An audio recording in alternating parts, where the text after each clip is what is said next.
bendecidos por el Señor y con la disposición y el deseo de bendecirles esta noche con lo que el Señor ha puesto en nuestro corazón compartir con respecto a orar la voluntad de Dios.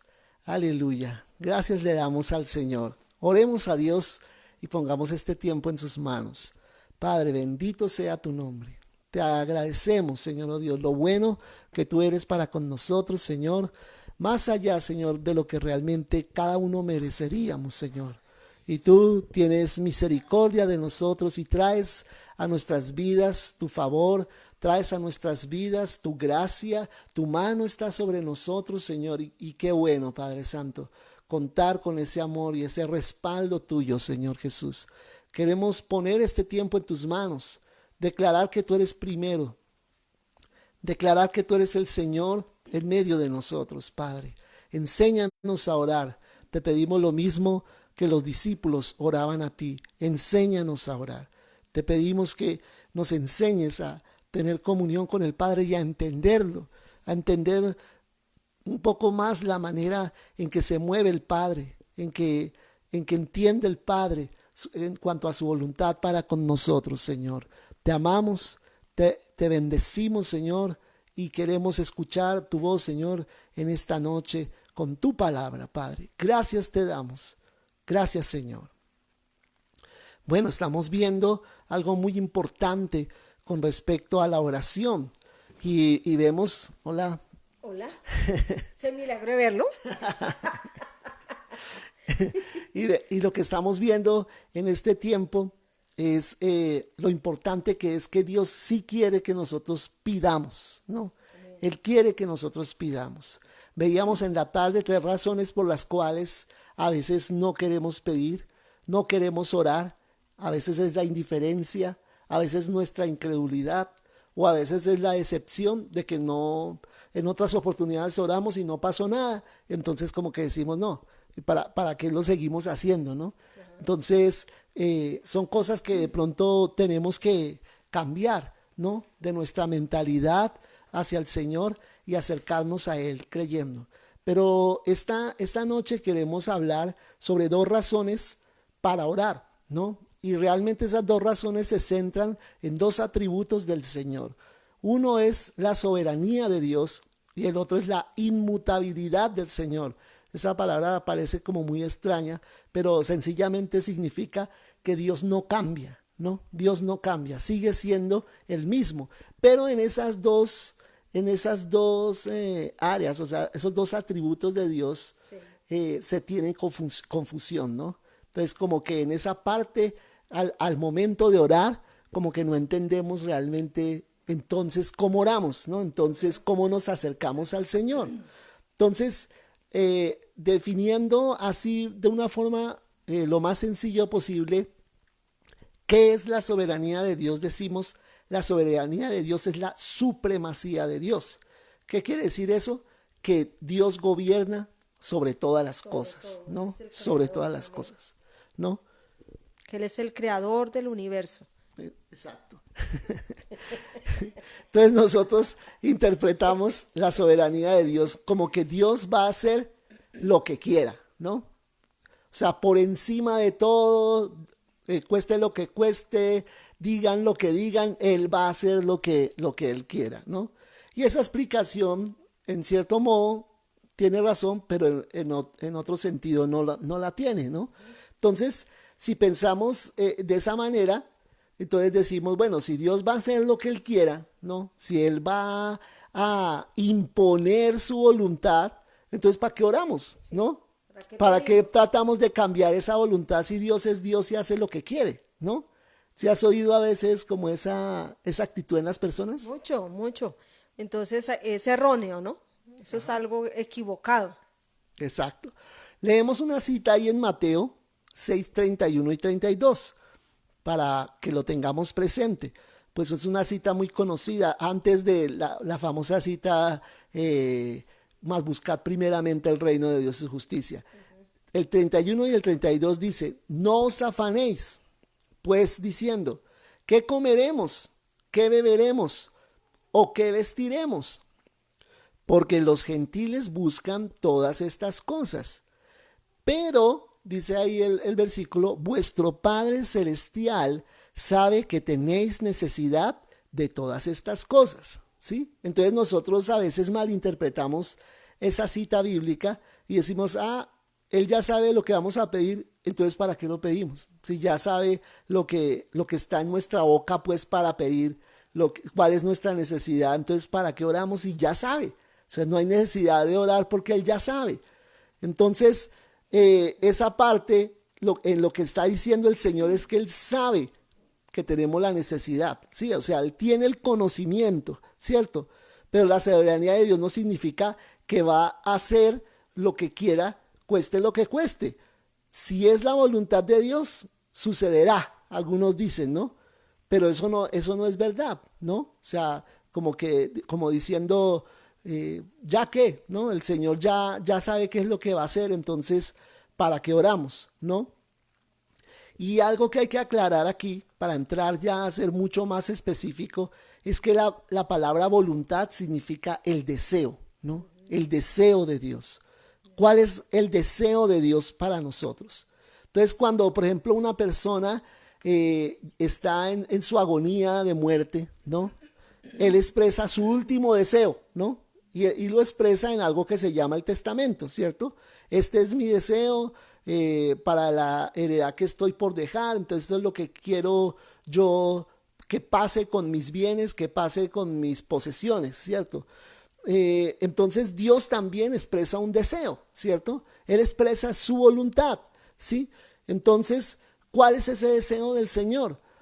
Y parte de ese deseo lo expresa segunda de Pedro 3:9. Dice, el Señor no retarda su promesa, según algunos la tienen por tardanza, sino que es paciente, escucha bien lo que dice esta cita, es paciente para con nosotros, no queriendo, o sea, Él no desea que ninguno perezca, sino que todos procedan al arrepentimiento, ¿no? Entonces, el deseo de Dios realmente es la salvación de las personas. Escucha bien, y aquí vamos a entender un poquito más lo que es la soberanía del Señor.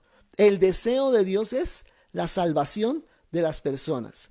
Dios no desea que nadie se pierda, ¿cierto? Entonces, la pregunta es, si Dios desea que todo el mundo sea salvo, entonces todos van a ser salvos, todos se van a arrepentir. ¿Todos entonces se van a arrepentir? Tristemente no, ¿cierto? Tristemente no. Entonces, ¿por qué no? Y ahí es donde entendemos, porque Dios es soberano, ¿sí? Como soberano, Él manifiesta su voluntad, pero escucha, no impone su voluntad. Dios no impone su voluntad sobre la voluntad de las personas. Dios no dice, este va a ser salvo y este no, sino Él expresa su deseo. Yo no quiero que nadie perezca, ¿sí? Yo no quisiera, es como si dijera, yo no quisiera, ese es mi deseo, no quisiera que nadie se fuera al infierno, ¿sí? Quiero es que todo el mundo se arrepienta y todo el mundo venga a tener comunión conmigo. Pero eso lo dejo a la elección voluntaria de cada persona. Entonces Dios ejerce su voluntad porque Él tiene una voluntad, ¿cierto? Y dice la palabra que nosotros fuimos creados a la imagen y la semejanza del Señor. Luego, si fuimos creados a su imagen, quiere decir que nos creó ¿con qué? Con una voluntad propia. Dios tiene su voluntad y nosotros también tenemos nuestra voluntad. Entonces, si algunas personas, por ejemplo, en el caso de la salvación, se pierden, ¿sí? No es porque Dios quiera que esas personas se pierdan, sino que ellos voluntariamente escogieron perderse, ¿no? Entonces, si te das cuenta, la soberanía de Dios no es la imposición de su deseo, la imposición de su voluntad sobre la voluntad de los seres humanos, sino la expresión de su voluntad, pero dando libertad a la voluntad del ser humano a tomar la decisión de seguir o no seguir al Señor. Entonces hay personas que usan esa voluntad que Dios les dio para aceptar a Cristo, para recibirlo en su corazón, ¿cierto? Y por eso son salvos. Y la voluntad de Dios siempre va a ser para tu bien y para el mío.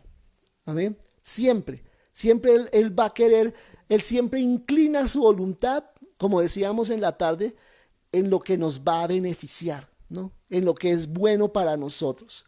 Pero cada uno de nosotros debemos ponernos de acuerdo con la voluntad del Señor, ¿no? Si queremos que eso pase, entonces pongámonos en acuerdo con el Señor para que su voluntad se haga en nuestras vidas. Y vuelvo y repito, siempre va a ser para bien. Todo lo bueno que pasa en nuestra vida es porque realmente nos hemos puesto en línea con la voluntad de Dios. Y Dios ha podido expresar entonces su voluntad de los cielos aquí en la tierra. Si nosotros no oramos, ¿sí? Si tomamos la opción, por ejemplo, como Dios hace lo que quiere, ¿no? Y ya sabe mi necesidad, ¿cierto? Entonces, dejemos saber qué hace. No, no, Dios espera y necesita que nosotros oremos porque la oración, a través de la oración, tú y yo le estamos diciendo, Señor, me pongo de acuerdo contigo para que lo que tú sueñas o deseas para mí se haga realidad. Amén. Para mí es, o sea, voy a dar un ejemplo como lo di en la tarde, es como una relación de los padres con los hijos, ¿sí? Exacto. El papá desea lo mejor para su hijo. O sea, un padre bueno, ¿no? Hablando de un papá bueno. Él desea lo mejor para su hijo, él quiere que él tenga, él sabe las necesidades de su hijo, sabe que necesita pantalón, que necesita zapatos, que necesita comer, que necesita estudiar. Un buen padre estoy hablando, ¿sí? Sí. Entonces, es muy importante. ¿Qué tal el hijo nunca pedir nada? Siempre callado. No, mi papá ya sabe yo que yo necesito. Entonces, por ósmosis, yo le voy a transmitir a mi papá pues lo que yo estoy necesitando, porque hay cosas que uno necesita que de pronto el padre, digamos, como que no lo está viendo como yo lo estoy viendo. Entonces yo necesito pedirle a mi padre, pedirle a mi papá que yo necesito tal cosa, ¿sí? Y no decir, ay, no, mi papá ya sabe lo que yo necesito, entonces para qué le hablo? ¿Para qué le comento pues mi necesidad? ¿Para qué le digo, para qué le pido si él ya sabe? No, eso no es una relación de padre e hijo sana. Exacto. ¿Sí? Estaría, o sea, hablando psicológicamente, habría algún problema que no hay una relación correcta entre el padre y el hijo. Igualmente entre el padre y el hijo, porque el padre puede ser soberano y puede decir, ay, sí, yo soy soberano, entonces yo sé lo que mi hijo necesita. Pero el hijo también necesita hablar y necesita decir, papá, de pronto hay necesidades que no son físicas, que el padre las pueda ver, sino son emocionales en su hijo. Entonces que su hijo de pronto necesita un consejo en determinada cosa. Entonces ahí el padre, el hijo tiene que hablar, papá, es que yo necesito esto y esto, y el papá siempre está en la disposición de escuchar. Estamos hablando de buen padre, ¿no? Entonces yo lo veo como de esa manera, ¿no? Muy bien. Entonces Excelente. es como que la gente pueda entenderlo un poquito cuando hay una buena relación entre un papá y un hijo, en una buena relación, ahí se marca, porque sería muy complicado que un hijo tuviera una necesidad y no hablara, ¿no? Que no habla, no es que él sabe lo que yo necesito, él sabe lo que yo necesito, entonces yo para qué le hablo. No, él tiene que escuchar el corazón y el Señor quiere escuchar tu corazón porque tú le interesas a Él, pastor. Exacto. Nosotros le interesamos a Papá Dios. Amén. Y Él quiere escuchar nuestro corazón, así sean bobadas, ¿cierto? Yo siempre digo, así sean cosas que de pronto sean bobadas, pero el Señor necesita oírme. Exacto. ¿Sí? Entonces me parece que es una comunicación entre papá e hijo. Así es, excelente. Entonces eso lo decimos en cuanto a la soberanía del Señor.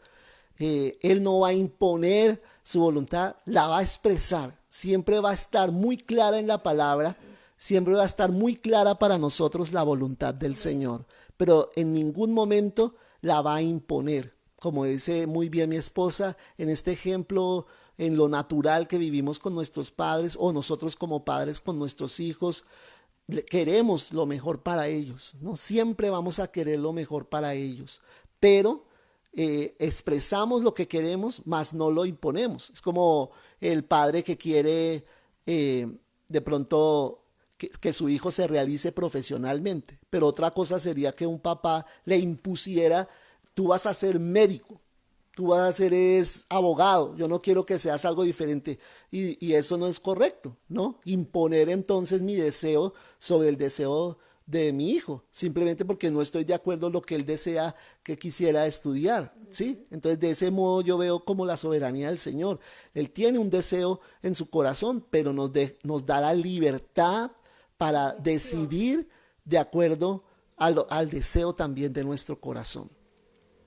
Y aquí entramos a ver otro aspecto importante dentro de la soberanía de Dios, y es las cosas que Dios tiene ya establecidas en su corazón para nosotros, y las mantiene allí para podernoslas cumplir, ¿no? Y para eso yo quiero ir a una cita en Jeremías 32, del 8 al 11, ¿no? Y dejarles eso en el corazón, dejarles esta palabra, y quiero ser lo más claro posible en esta palabra para que entendamos el principio tan maravilloso que hay allí. Jeremías 32, del 8 al 11, dice: y vino a mí Anameel, hijo de mi tío, o sea, el primo, conforme a la palabra de Jehová, al patio de la cárcel, y me dijo: compra ahora mi heredad. Y pon mucha atención este pasaje para que entendamos bien el principio que hay allí. Le dice el primo: compra ahora mi heredad, que está en Anatot, en tierra de Benjamín, porque tuyo, escucha, tuyo es el derecho. En esto es donde me quiero centrar. Tuyo es el derecho de la herencia, y a ti corresponde el rescate. Entonces, dos cosas que se está hablando ahí: la herencia y el rescate. La herencia y el rescate, que son términos muy judíos, ¿no? Términos muy de la cultura y de la ley judía que está allí en Levítico y todo esto. Dice: cómprala para ti. Entonces conocí, escucha, dice Jeremías, conocí que era palabra de Jehová. ¿Qué quiere decir? Que era el deseo del Señor que esa herencia pasara a Jeremías y que Jeremías la rescatara, pagara el rescate por esa herencia. Y compré la heredad de Anameel, hijo de mi tío, la cual estaba en Anatot, y le pesé el dinero, 17 siclos de plata. Y escribí la carta, escucha, esto es muy importante, escribí la carta y la sellé, ¿no? Y la hice certificar con testigos, ¿no? O sea, más o menos el procedimiento que uno hace en una notaría, ¿cierto? Algo legal. Y pesé el dinero en balanza. Tomé luego la carta de venta sellada según el derecho y costumbre, y la copia abierta. Entonces, dos cosas tomó: la sellada y la abierta. La sellada y la abierta. Entonces, aquí en este pasaje, aunque de pronto podría parecer un poco confuso, es mucho más claro como el deseo del Señor para nosotros. Entonces se habla de dos tipos de derechos, y Jeremías está hablando de la herencia y está hablando del derecho al rescate, ¿no? El derecho a la herencia y el derecho al rescate.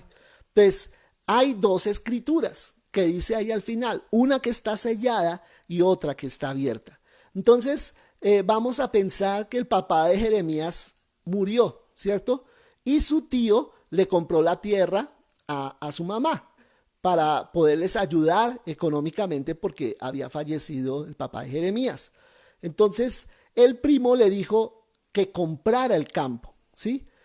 Y Dios le dijo: esto va a suceder, y cuando suceda, cómpralo, ¿sí? Dios le advirtió: esto va a pasar, ¿cierto?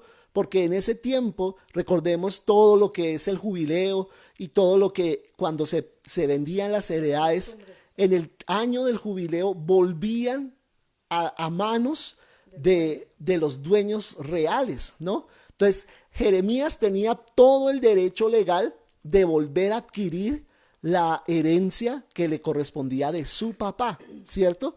Entonces, aunque el tío había comprado el campo, cuando muriera no le iba a corresponder a su hijo, o sea, a Anameel, ¿cierto? Sino le correspondería a Jeremías por derecho, ¿cierto? Y aunque su papá hubiera fallecido, la herencia siempre le perteneció a Jeremías. Entonces, también podía rescatarla en cualquier momento. así su tío siguiera vivo. No tenía que morir su tío para él rescatar. Eso es lo que se llama rescate. O sea, pagar el precio por la herencia, ¿cierto? Pagar por volver a retomar ese derecho. Si una familia poseía un terreno, había una escritura sellada. Escucha bien, que después de que te explique esto de Jeremías, paso a aplicarlo a nuestra vida personal. Si una familia poseía un terreno, había una escritura sellada en la cual está escrito el nombre de toda la familia. Y sin importar qué pasara con el terreno, ellos siempre serían los dueños legítimos, la familia que originalmente tenía ese terreno. Y la escritura abierta, escucha, la escritura abierta era para que todos pudieran leerla, ¿sí? Por eso estaba abierta, estaba expuesta a todo el mundo, y si era el caso, se podían poner otros nombres ahí en la escritura, ¿no? Por si alguien más compraba el terreno. Haz de cuenta lo que hoy llamamos el certificado de tradición y libertad. Ahí aparecen los nombres de todos los compradores, ¿no? Pero aparece en el certificado de tradición, aparece el nombre del que compró por primera vez ese terreno. Y en este caso aparecía el nombre del papá de Jeremías. Entonces, Dios fue quien impuso este sistema en Israel. Pero esto en realidad habla de algo más profundo. Entonces es lo que yo te hablaba en la tarde en cuanto al momento en que Dios puso al hombre, en el momento que Dios puso al hombre le dio un derecho, ¿cierto? Le dio un derecho sobre las escrituras de esta creación, las escrituras de la tierra. Y por eso lo puso a sojuzgar, ¿cierto? Sobre la tierra. Dios le dio el dominio a Adán sobre la tierra. Pero, ¿qué pasó? Adán, por su equivocación, por su error, por su pecado y su necedad y su ambicia, ¿sí? Cantidad de cosas, perdió el terreno, perdió la creación, casi nada. La posesión de toda la tierra, la pequeña casita que Dios le había hecho, la tierra la perdió con Satanás. Y por eso es que nosotros encontramos a Satanás tentando a Jesús, ¿cierto? Que le dice que él podía devolverle el dominio sobre la tierra a quien él quisiera. Y eso era verdad, ¿sí? Él no estaba diciendo mentiras ahí, Satanás. Él lo podía hacer. Y Jesús sabía que eso era así. O sea, él sabía que Satanás no estaba jugando con el asunto, no estaba mintiendo, sino él estaba diciendo la verdad. Sí, eso fue un mal negocio que hizo Adán, ¿sí? Terrible. Un negocio que fue, uno en un negocio... Se tumbó a sí mismo. Sí, exacto. Y uno en un negocio, o sea, hablando actualmente, si hablamos actualmente, en un negocio no podemos decir, ay, fue que me engañó, fue que me mintió, me dijo la verdad a medias. No, usted firmó y usted ahí está aceptando las condiciones del contrato que celebró con él. Entonces usted no se queje si fue engañado, si no fue engañado, porque ya hay un papel legal, legal, y así no esté de acuerdo, eso se tiene que cumplir. Eso es lo que dice la ley. Eso fue lo que pasó con Adán y digamos, Satanás. Él le hizo el negocio y aunque Satanás lo engañó todo eso, pero Adán cedió los derechos y negoció, digamos, como todo lo de la creación que el Señor le había dado. Entonces ya había un papel legal, digamos, había una legalidad. Y sobre esa legalidad el diablo se movió. Así fuera injusta, así fuera incorrecta, así fuera a base de engaño y de mentira, ¿cierto? Sí, pero eso tiene una buena noticia, ¿no? Esa es la mala noticia. El mal negocio que hizo Adán de perder la tierra, perder lo que era de Dios, pues, y que se lo había dado simplemente a administrar, y lo perdió, ¿no? Lo perdió. Entonces Dios le dio a Adán la escritura abierta, ¿sí? Cuando Dios creó a Adán, le dio la escritura abierta. Pero ¿sabes una cosa? Dios el Padre conservó la escritura cerrada. Dios conservó la escritura cerrada. Como siempre, Dios le sale adelante al enemigo. Y mira lo que dice Apocalipsis capítulo 5, del 1 al 5, con respecto a esto que estamos hablando. Mira, dice, y vi en la mano derecha del que estaba sentado en el trono, o sea, el Padre, ¿sí? Un libro escrito. Vi un libro escrito por dentro y por fuera, sellado con 7 sellos. Amén. Y vi a un ángel fuerte que pregonaba a gran voz: ¿quién es digno? Mira, aquí es donde habla del rescate. ¿Quién es digno de abrir el libro y desatar sus sellos? Y ninguno, ni en el cielo, ni en la tierra, ni debajo de la tierra, podía abrir el libro, ni aún mirarlo. Y lloraba yo mucho porque no se había hallado a ninguno digno de abrir el libro, ni de leerlo, ni de mirarlo. Y uno de los ancianos me dijo: no llores.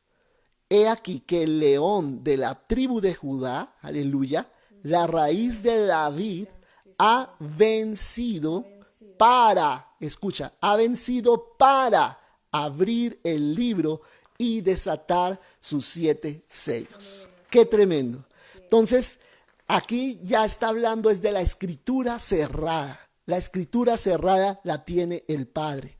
Y Jesús tenía la oportunidad para abrir esa escritura sellada porque Él tenía el derecho a la herencia. ¿Por qué lo tiene Jesús? Porque Él es el Hijo de Dios. Y el derecho al rescate lo tenía Jesús porque Él ganó la tierra otra vez por su sangre, por su obra poderosa en la cruz del Calvario, y al resucitar Él se ganó el derecho de retomar la tierra, el derecho legal. A Él le sería devuelta la tierra al terminar su obra redentora. Pero Él quiso algo más que la tierra. ¿Sabes una cosa? Él no quiso solo la creación. Él no quiso solo el universo, ¿sabes? Él quiso tenerte a ti y tenerme a mí. Aleluya. Y gracias, Señor. Gracias por querernos escoger a nosotros también, los habitantes de esa tierra, la humanidad. Gloria a Dios. Y de este modo Jesús recuperó el dominio que Adán había perdido. ¿Cómo te parece semejante noticia? Excelente. Así como el enemigo logró a través de engaños una legalidad, Jesús con la verdad, y Jesús vino y legalmente recuperó lo que el enemigo nos había robado y nos había quitado, ¿no? Y siempre el Señor tiene su premio. Sí, sí, su premio allá guardadito y para cada uno de nosotros. Entonces es importante que nosotros tengamos este principio claro, ¿no? Excelente. A mí me goza mucho el entender esta parte, porque todo lo que realmente se daba por perdido en Cristo es recuperado. Amén. Todo, todo, todo. Y la humanidad está dentro de eso que se había perdido. Ya no debería existir la humanidad, yo creo que ni la tierra, pero gracias a la obra redentora de Jesús, aquí tenemos otra vez otra oportunidad de volver a ser nosotros para el Señor. Dios nos ha dado la escritura abierta de nuestras vidas. Él nos dio la escritura abierta. ¿Y cuál es nuestro destino? ¿Qué es lo que Él quiere lograr con nosotros? Entonces, para que se cumpla el deseo, ¿sí?, o la voluntad del Señor en nuestras vidas, va a depender si nos ponemos de acuerdo con Él. Amén. Entonces, ¿cómo nos ponemos de acuerdo con Él? ¿Dónde dice? Oración, sí. A través de la oración. Sí, a través de la oración. Amén. A través de la oración. Tú y yo debemos ponernos de acuerdo con el Padre a través de la oración. A través de la oración. Ese es el modo de nosotros ponernos de acuerdo. Que la oración es la comunicación que yo tengo con Dios, ¿no? Orar es eso. Es lo mismo que un papá y un hijo. Que debe haber comunicación. ¿Cómo sé yo que lo que necesita él? Pues él me tiene que comunicar, que haya una comunicación correcta. Entonces, para mí eso es la oración, es hablar con Dios. Y algo me habla muy, muy fuerte el Señor en esta noche con respecto al tema que estamos hablando de la soberanía de Dios. Y es que volvemos al punto, la escritura cerrada y la escritura abierta. Tú puedes tener la escritura abierta. Tú puedes tener muchas cosas ahí escritas y muchos nombres que de pronto se hayan puesto ahí que aparentemente han venido a tomar dominio sobre tu vida, sobre tu familia. De pronto, ahí debajo del apellido de tu familia están un poco de cosas que se han colocado, un poco de nombres, nombres de enfermedades, ¿cierto? Ah, es que la abuela murió de esto, el papá, la mamá murió de esto, el hermano, el tío, ¿sí? Entonces yo tengo que morir de lo mismo. Entonces mis hijos también van a heredar esas enfermedades. ¿Por qué? Por causa del pecado. Hay un derecho legal, un derecho legal, un derecho legal, que todo está llegando a minar de tal modo tu casa, tu generación, tu descendencia, que prácticamente está a punto de ser destruida. Está a punto de llevarse tu heredad el enemigo. Pero yo te quiero decir, aunque tú tengas la escritura abierta, la escritura cerrada la tiene el Señor. La tiene el Señor. ¿Cuál es esa escritura cerrada? El propósito original con tu familia, el propósito original contigo, lo tiene el Señor. Entonces, si Él tiene en sus manos, la escritura cerrada, ¿qué es lo que tú tienes que venir a hacer? Venir, como hemos hablado en otras oportunidades con mi esposa, ante la corte celestial. Aleluya. Y venir en arrepentimiento y decirle al Señor, Señor, sí, reconozco que mi familia y yo te hemos faltado. Reconozco, Señor Jesús, que hemos hecho lo malo delante de ti. Reconozco, Señor Jesús, que le hemos dado derecho legal con estas acciones al enemigo. Pero nos arrepentimos de estos pecados, nos arrepentimos de esta situación de nuestro corazón, confesamos y nos ponemos de acuerdo contigo, Señor. Al pecado lo llamamos pecado y quitamos toda base legal que tiene el acusador nuestro, que es Satanás. Quitamos toda base legal para que tú nos des perdón y entonces desates lo que esa escritura cerrada decía para nosotros desde el principio. Gloria a Dios. Y esto es lo que yo quiero dejarte en tu corazón en esta noche. La soberanía de Dios es así.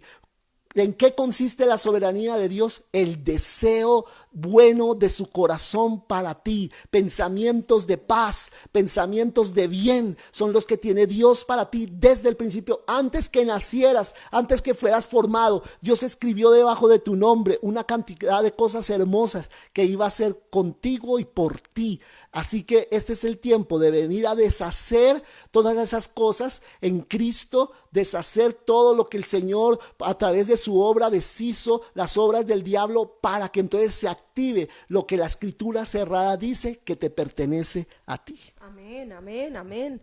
Así es de que toma lo que el Señor te dice, comienza a confesar los pecados de tu familia, comienza a declarar la maldad que ha habido en nuestras familias. Comienza a que el Espíritu Santo traiga a tu corazón todo lo que de pronto en tu generación se ha practicado y que de una u otra manera le hemos colocado un nombre que no suene tan pecaminoso, tan feo y disfrazándolo. No, decirle, Señor, nosotros hemos robado, nosotros hemos tenido adulterado, fornicado, nosotros ha habido en nuestra familia prostitución, ha habido en nuestra familia adulterio, ha habido en nuestras adicciones, ha habido engaño, ha habido mentira, bueno, todo lo que haya. Y algo que yo aprendí era que la negligencia también es un pecado que puede traer enfermedades graves, ¿sí? Negligencia de no hacer lo que yo tengo que hacer o de no debía haber hecho, de haber cuidado a algún empleado como tenía que cuidarlo, y de pronto esa permisividad dio a que esa persona o se enfermara más o muriera, o un familiar, o bueno, la injusticia. Todas esas cosas tienen que ver y nosotros tenemos que ir y arrepentirnos por los nuestros, por los de nuestros padres, por los de nuestros abuelos, por los de nuestros bisabuelos y tatarabuelos, porque dice que es desde la primera, segunda, tercera hasta la cuarta generación.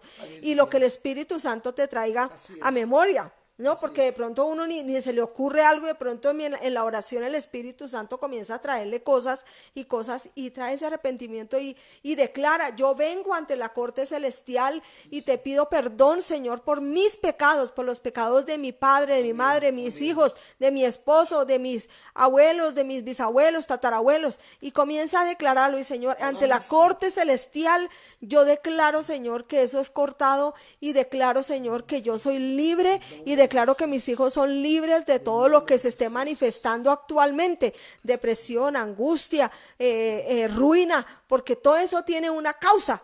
Entonces por eso tenemos que ir ante la corte, que toda culpa que está allá, que el diablo comienza a decir, mire, ellos tienen esto, es por esto. Entonces esa culpa que está allá es quitada en el nombre de Jesús. Y todo lo que me desvió del propósito es vuelto al orden. Es como, ¿cómo se llama eso? Como que retrocede, como que se revierte eso, se revierte para bien mío. Señor, que el propósito original en mí, en mi casa, se cumple en el nombre de Jesús. Esa es la oración que tenés que hacer. Ahora mismo. Entonces haz esa oración ahora mismo, ahora mismo. Yo sé que algunos ya están orando y ya están pidiéndole al Señor, están arrepintiéndose de esas situaciones de pecado, no solo de sí mismos, sino de sus ancestros, todo lo que ellos hicieron y dieron un derecho legal para tu situación en este momento. Es el tiempo de poner esa escritura abierta delante del Señor, con todos los anexos que esa escritura pueda tener. Pero en el nombre de Jesús, declara ahora, esto es la primera parte, pero la segunda parte es que tú reclames lo que dice la escritura cerrada, el principio original, el deseo de Dios desde el principio que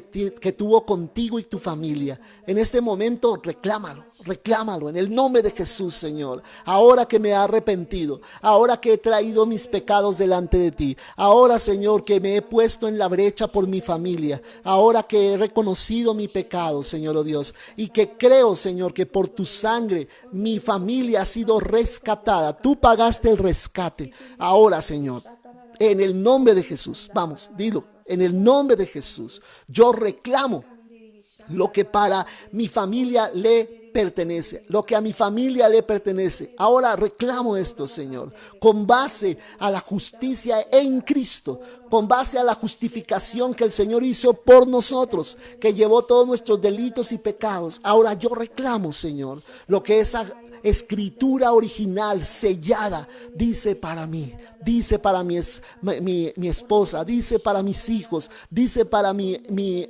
familia. Esa herencia de bien, esa herencia de Dios, yo la reclamo ahora. Y en el nombre de Jesús yo declaro que este es un tiempo en que Dios te devuelve todo lo que el enemigo te robó durante todo este tiempo, solo por alinearte con Dios, solo por alinearte con su voluntad. Si te das cuenta que sí vale la pena orar, si te das cuenta que vale la pena ponerse de acuerdo con la voluntad de Dios, porque si tú te pones de acuerdo con Dios, lo mejor del Señor, las cosas que tiene Dios en su corazón, te empiezan a alcanzar. Y yo declaro que ahora eres alcanzado por la bendición del Señor. Aleluya, aleluya. Sé que somos bendecidos a través de esta palabra. Y yo te bendigo en tu casa, te bendigo con esta palabra de fe, esta palabra de esperanza y de gracia en tu corazón. Y te espero mañana a 9 de la mañana, uniéndonos nuevamente aquí a interceder en este lugar, que sabemos que Dios está haciendo algo. En estos tiempos de oración, en estos tiempos de adoración, Dios está haciendo algo, está revelando su palabra, y sé que con esto hay muchas cosas más que el Espíritu te va a seguir hablando. Así que conéctate y vamos a seguir meditando acerca de esta palabra en nuestro corazón. Dios te bendiga, que descanses esta noche y mañana a las 9 nos vemos nuevamente.